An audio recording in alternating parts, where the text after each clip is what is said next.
Südamlikud tervitused, armsad valgusolendid ja tere tulemast taas Valguse kanalile. Mina olen Kaia-Liisa Reinut.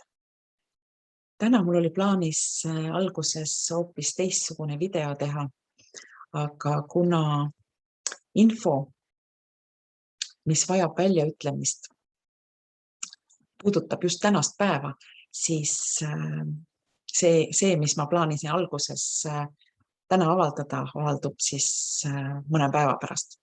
Aga tänane video on pealkirjaga Läheb põnevaks. Ja täna on mõnes mõttes pöördeline päev maailmas. Täna on 24. september 2021.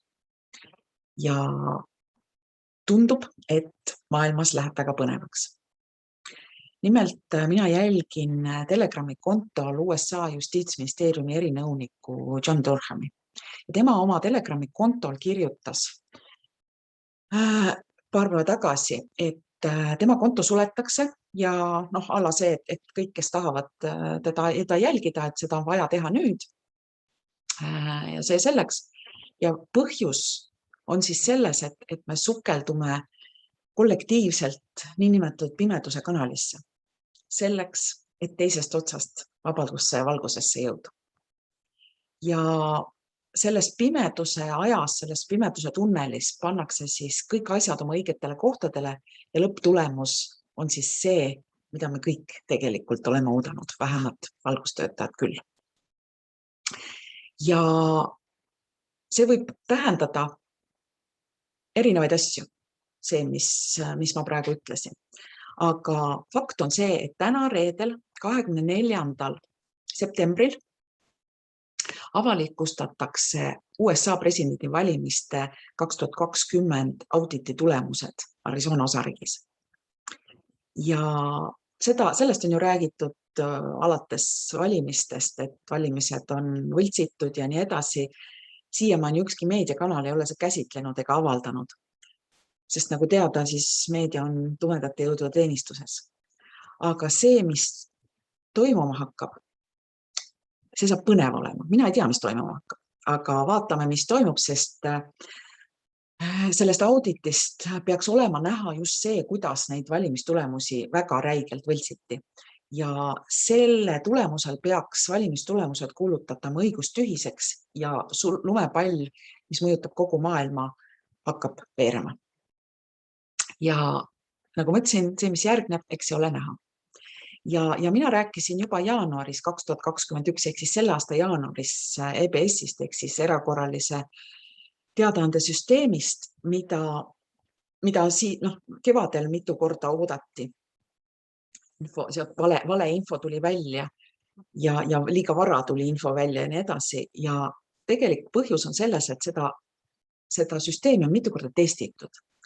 Ja viimati, kui seda testiti juulis või augustis, ma täpselt ei mäletagi, siis näiteks Apple'ile keeldus seda infot edastamast.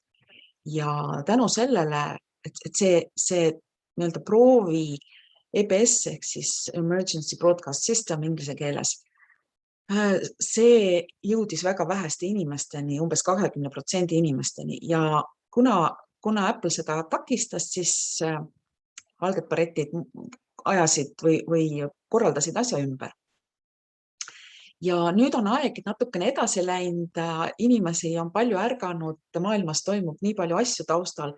Kui sa ei tea veel, mis toimub, siis ma soovitan sul vaadata enda seminare, mille leiad mul kodulehelt www.kaialisa.com e-koolituste alt sündmuste kalendrist.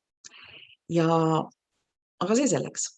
Kui sa tahad, siis saad sealt täpsemalt infot. Aga täna see, mis ma tahtsin välja öelda, on see, et tundub, et peavoolumeedia on nüüd valmis avalikustama valimistulemused.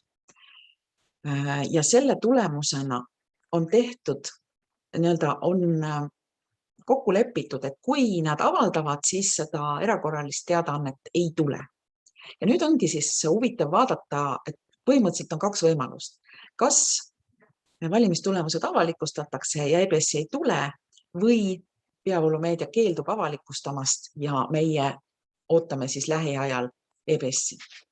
Mina ootan nii EBS-i kui ka peavoolumeedia kanalist avalikustamist just televisiooni avalike kanaleid pidi, sellepärast, et siis saavad kõik, kõik valguse poolel olevad inimesed lõpuks ütelda, no ma ju rääkisin.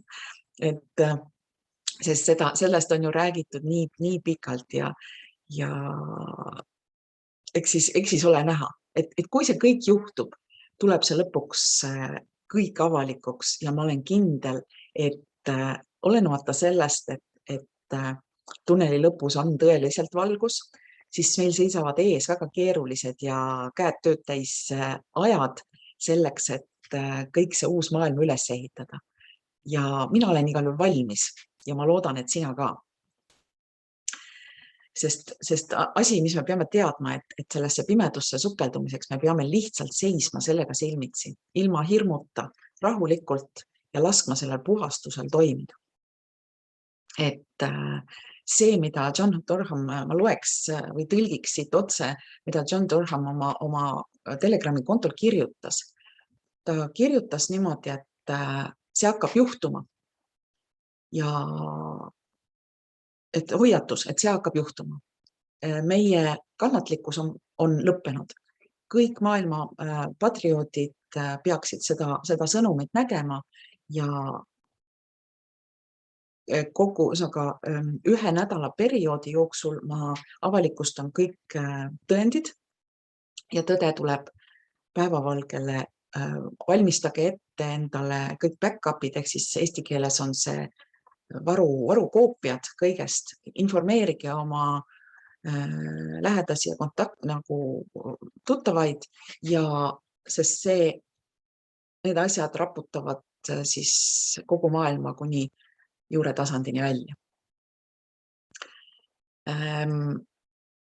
Et nädala jooksul siis minu kanal pannakse kinni ja need tõendid avalikustatakse ainult Telegramis. Täname teid toetuse eest ja jaga seda kõigiga nii paljudega kui võimalik. Ühesõnaga, selline on info. Meie suure tõenäosusega seisame siis silmitsi sellise, ma ei teagi, mis ajaga, eks siis ole näha, kuidas see lahti rullub. Minul on igal juhul põnev ja ma tahtsin täna kindlasti seda teada anda, sest täna on see päev, kui need tulemused peaks avalikustatama ja meile siis, kuna see avalikustamine peab toimuma siis USA-s, siis nemad on meist ju ajaliselt palju rohkem tagapool, nii et meile tõenäoliselt need asjad jõuavad siis homme ehk laupäeval, aga eks siis ole näha, mismoodi see asi hakkab toimima. Et seda ma tahtsin teile teada anda ja õige pea kohtume Valguse kanalil. Ma loodan, et kohtume selles mõttes, et kui läheb EBS-iks, siis võib olla natukene meedia ja interneti pimedust, aga me elame selle üle ja kui uuesti käivitatakse, siis me oleme tunneli teisest otsast väljas. Kohtumiseni!